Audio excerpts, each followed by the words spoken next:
Hi, everyone. Welcome to the Randy Rex Show. Thank you so much for tuning in.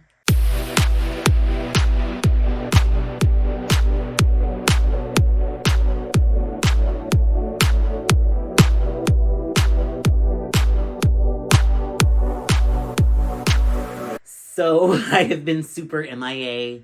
I got sick last week. It was a long recovery. I tried to get back and record, but it just didn't happen until now. But I have watched and watched and rewatched these last 3 episodes of Survivor that have aired. Yeah, it's just been a lot going on in my life, but my takeaway for you is that do what you love, because even with this and me being sick and just being busy with work and not having the time, and also not necessarily always having the space to do these videos that I love to do. So getting into our Survivor segments, the first segment was recorded in my car. And that has come up a lot with me and recording and just making content. A lot of the times I'm in my car, I'll be thinking, I'll be raging, and I'll record. Not always video, because that's not really practical when I'm actually driving. But this one, I was not driving. The vehicle was not moving. But yeah, it's just something that feeds my soul. And that is the message and the takeaway that I want to send to everyone is do what you love, follow your gut, follow your heart, follow your passion, and everything else will just fall into place. So Survivor has been really great. There's just so much on TV. And with it being the end of the year, for whatever reason, not even just the fact that it's the end of the year, because I started this in January and I have had more or less kept it up throughout the whole year. But my mind always segments things into such a it just has to be categorized in a certain way. And because I know where it comes from, it just comes from my love of like TV and movies, being raised by TV and movies, and always just being fascinated and obsessed, even to the point of obsession with like not really pop culture, but more so in this instance like Hollywood and glitz and glam and the award season. And it's always like, oh well, best Oscar nominees like 1995 or whatever it may be, whatever award show, whatever category, it's within a year. And so that has just stuck in my head. And I'm like, you know what? I want to keep up with all the new movies that come out this year. I want to keep up with all the new shows that come out this year. And like I said, I've done it more or less. But now that it's getting to the end of the year, I'm kind of just like hitting the panic button, and I'm really wanting to see as much as I can before the new year ends. Suffice it to say, I've been like super duper impressed with a lot of things that I didn't think that I was going to be with. There's still some things that I was impressed with that I'm not even caught up with, like Severance and The Bear. I've only seen the first seasons of those a while ago. But they're still out there. They're still making new episodes, and I want to see if they're still as great as I remember them. I do have nominees, which I will announce at some point, but we're not completely finalized on that yet. So more to come your way on that.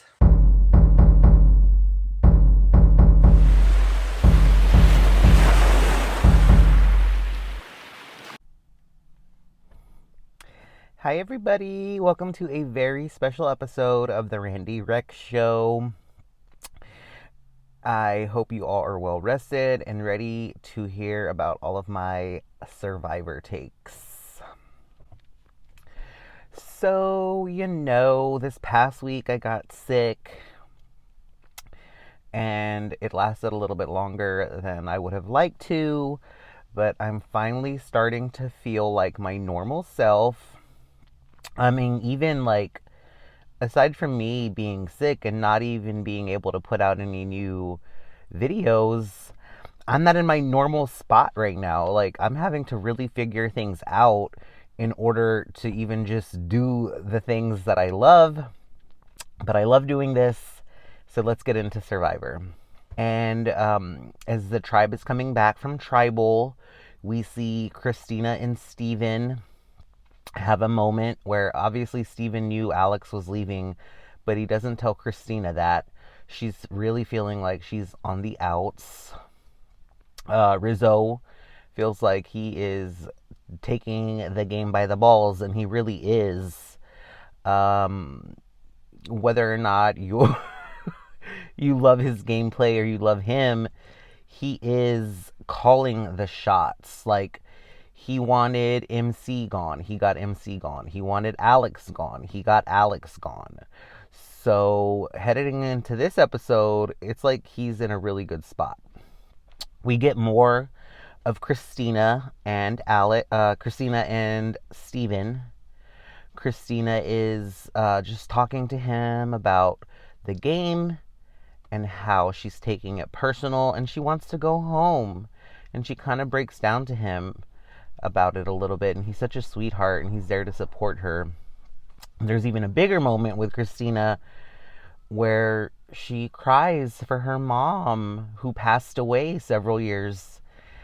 And Survivor really did a great job with how they did that because she was just not having a good day. And even Jeff saw that and commented on it. And she kind of just brushed it off and he digged a little bit more. And I really love the way that they executed that on the show because they kind of just like turned down Jeff to like a faint whisper in the air and we can still hear him, but there was just all of this like echoing noise going on and the camera is just zeroing in on Christina and she just blurts out, "I want my mom, Jeff." And it was just such a warm, relatable feeling. Like, who has never just wanted their mom?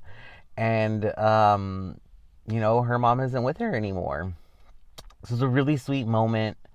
So Rizzo is, bragging to us earlier, and again, he has a good reason to. He and Savannah are in a good spot. They're very confident.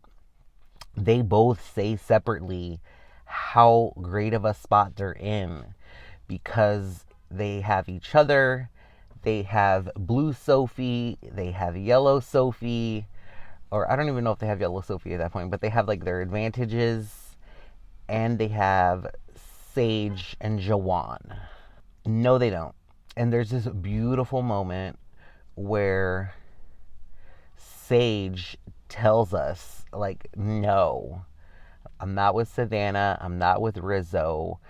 And Savannah's very confident. Now is the time to take the shot. So she pulls in Steven and, she makes sure that Jawan is with her and they have Christina and then presumably, they think they have yellow Sophie. So, of course, they're talking to her. They're bringing her into that. But this is Survivor. Like, nothing is that simple. So what do you think happens next? So what do we see? Sophie tell us, what we see is yellow Sophie telling us why she doesn't want to go with Sage and Jawan and why she's better off with Savannah and Rizzo. She goes to Savannah and Rizzo and tells them that they're going to flip.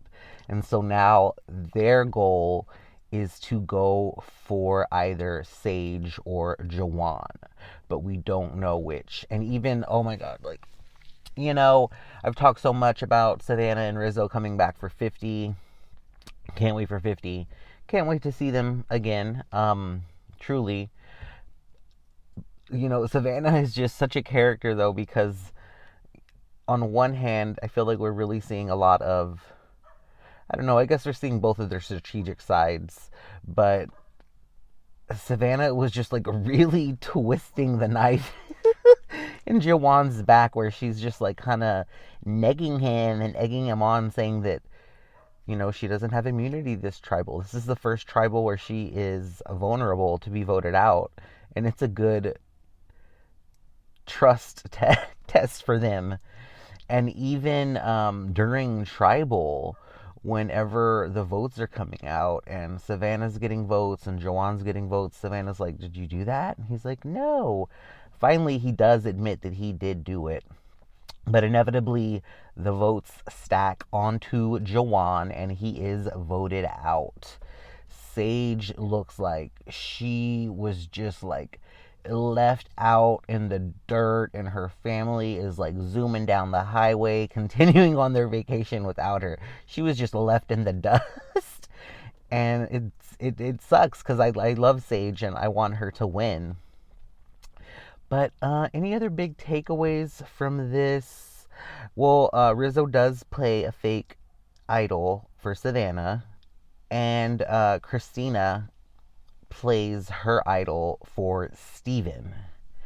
Now, apparently, Rizzo was gonna play that fake idol for Savannah to scare Christina into playing her idol. But she had already played it before he did, so he's like, you know what the heck? I'm gonna just go with it. I was planning on playing this. I'm gonna play it anyway. And he did. I know a lot of people were scratching their heads like, well, what's the point of you playing this fake idol? Because, you know, Christina played her idol first. But I did hear him on RHAP, and I'm pretty sure, I don't know if he said, I didn't hear him. He was not on there. I know that in some way I got that information. Yeah, he was always gonna play it. I don't know where I heard him say that he was always gonna play it. But that's episode 10.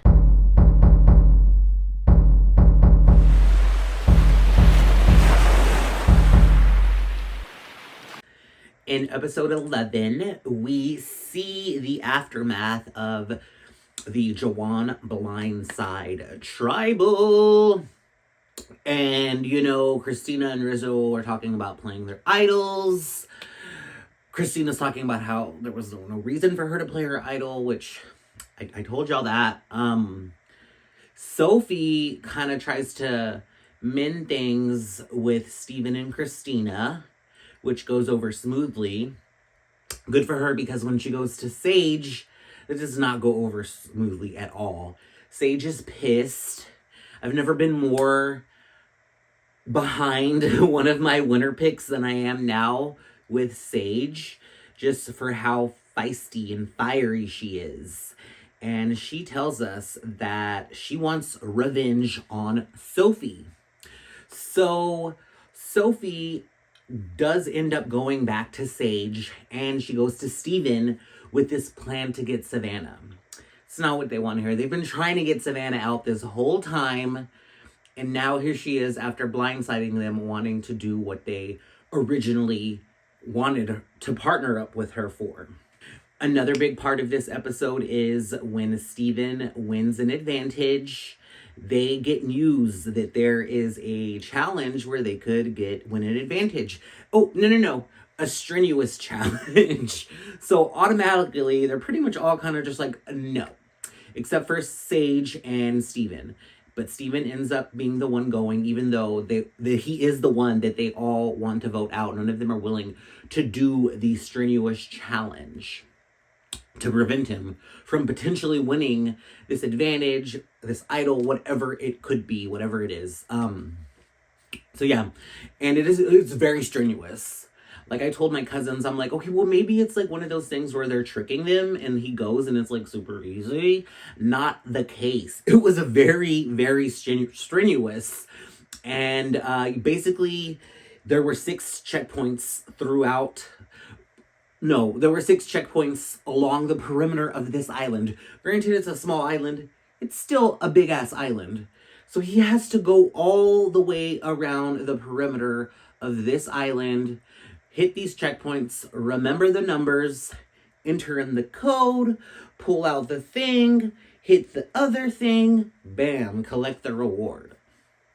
And it's a block of oats. Sage tells us that, what does she tell us? Basically, she's just like, I'm gonna come after this bitch until I can't come after her anymore. And then, we got more of the Christina versus Savannah fight at Tribal. It was hilariously awkward, and Christina slips out that she strongly dislikes Savannah, which Savannah was not even willing to sign off on. But it's a very interesting dynamic between those two. Really, Rizzo does try to get Sophie out. He kind of realizes how he can go with them and vote for Steven. Well, really, they can't vote for Steven in this episode because he won the immunity. So that kind of puts a wrench in everybody's plan. He wins the immunity, he wins the reward, and inevitably they all turn on Sophie, Yellow Sophie, and she's voted out of this game.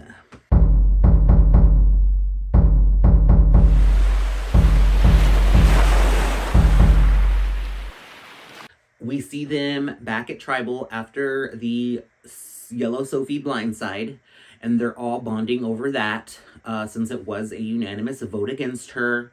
But we also hear from Savannah mentioning how this is probably going to be the last time that they're all kumbaya, because it is the final 7, and, this is the end of the game. So they have another reward challenge where they can win a Mexican feast, and Savannah wins it. And she can take 2 people, and of course she brings Rizzo and Sophie. While they're there, they also get their family letters. They knew that they were getting their family letters before they even played. So, the other people were upset, obviously. This was a very interesting part of the show, because they did have a little moment of Savannah talking about the family letters and the emotional support and the support that just like the lifting up of the spirits that it can do. And initially she was just more so focused on the food, but now she's seeing the benefit of the family letter. But it was so brief, and it was not very personal. She mentions a brief part where she mentions her boyfriend, like talking about, oh, I hope you have a strong 4. I think that was really the I don't know, because in comparison, we learned about Rizzo's father and his family more, and his brother, and Sophie and her grandma. We got to, I felt like, really get to know these contestants in a very raw way outside of the game that made you connect with them more. And I just, I'm looking at everything, I'm thinking of everything. It's very odd to me that they didn't really have that with Savannah. And we'll get more into like actual character and contestant breakdown once we get to the final 6 and we know once we get to the final 5 and we're all caught up with the episode. So going into Tribal, it's kind of set up where Rizzo, Savannah, and Sophie think that they potentially have Sage and Christina to vote out Steven. Steven has his block of vote, Rizzo has his idol, and Sophie has her knowledge is power. And even Jeff asks Rizzo about his idol and how crazy it's been that he has had it this long, and they always are talking about it. He's never had to play it. And Rizzo tells Jeff that he's proud of himself for getting this far and not having to play his idol. Sophie tries to play her, she does play her knowledge is power, just as Jeff is gonna have them vote. And she asks Steven if he has an advantage, and he says no. So, kind of anticlimactic. Nothing really happened there. They vote. St- Sophie votes Steven, and as she shows us his name, she's like, man, I hope you go home now, especially considering how embarrassing that was. And we see that Savannah's vote is blocked. And I remember hearing something in a podcast a few days ago that I guess Steven has to let the producers know who he's going to play his advantage on before they even go to tribal. So he's technically already played it. And he was not lying to her when he said that I don't have anything to give to you. That is my assumption. That is what I am presuming what went on. But of course, I'm kind of like catching up on my podcast right now. Episode 12 just aired yesterday, and I'm still like in episode 10 podcast land. But, now today, obviously, I'm getting all caught up with my videos, and I'm going to get caught up with my podcasts. At some point, I'm going to hear about this, and I'm going to be able to know exactly what happened with that. But it doesn't really matter for Steven in his case, sadly, because Sage and Christina do bite. They take the bait from Rizzo, Savannah, and Sophie. They go along, and it's another unanimous blindside vote against Steven. Oh, what an episode. Oh yeah, and Rizzo does not play his idol, so he still has his idol. Going forward into the final 5, we have Rizzo, Savannah, Sophie, Blue Sophie, Sophie S, whatever you want to call her, Sage, and Christina. Not for nothing, but I have heard so much, there's just so much chatter around 49, 50, and then even here recently 51, because 50 is already in the books. It's ready to air, it's ready to go, it's in the can. 51 and anything else obviously has not happened yet. I don't know, a lot of people are down on this season. A lot of people are not interested in it or entertained by it. I'm entertained by it. I'm very much interested in it. I don't know if it's just that, all of these life things kept happening with me, where even now, I got to the point where I was releasing my coverage on this season every other week. And again, I don't know if that is indicative of, any lack of excitement or entertainment on my end to the point where I didn't execute that to the end. But, I'm sticking with it. Not that it's something that I have to grin and bear and do. I love to talk about Survivor. I love Survivor. So of course, being on here talking about Survivor brings me so much joy. But there's just so many factors when it comes to 49. And I mentioned it previously where it's Survivor really dropped the ball. Somewhere, some way, maybe not even Survivor themselves, someone dropped the ball with Survivor at a certain point because, like Rob said, they really could have geared this season in such a more impactful way. And, that could have just been that could have ruminated through into 50 and beyond. So, for example, I mentioned last time, where it's they could have really hyped up 49 and made it different and stick out from 50, where if they said something about the new era ending and not just kind of being another rollout of another season of the same format that we have had for the past 5 years. And then, they were talking about that on a podcast I was listening to recently about what is to come from Survivor 51 and beyond, and how and what they can do to bring us back the show that we know and love. I've just seen so much online and so much discourse about Survivor and where it is, and here I am contributing to it. But, someone said Survivor's not the same show anymore. And I still enjoy it. I really enjoyed 47, 48, or is it 40? I don't even know. See, but it's just so confusing to me to remember. And that's another thing where people are okay, we need to bring back themes. So you can differentiate what season is opposed to, was that 44? No, 43. Was it 42 or 45? It's all kind of discombobulated to me. For a long time in my head, I thought D won in the latter half of this season. I don't know how or why I got that confused, but I just thought her season was not 45. I thought it was after that. But that's Survivor right now. I love it still. And you know, there's more Survivor coverage to come, even though next week is the finale. Because in about, let's see here, a couple of months, pretty much, we're gonna be at 50. And I'm not going to rest. I'm just gonna keep podcasting and YouTubing all the way through now until then and throughout.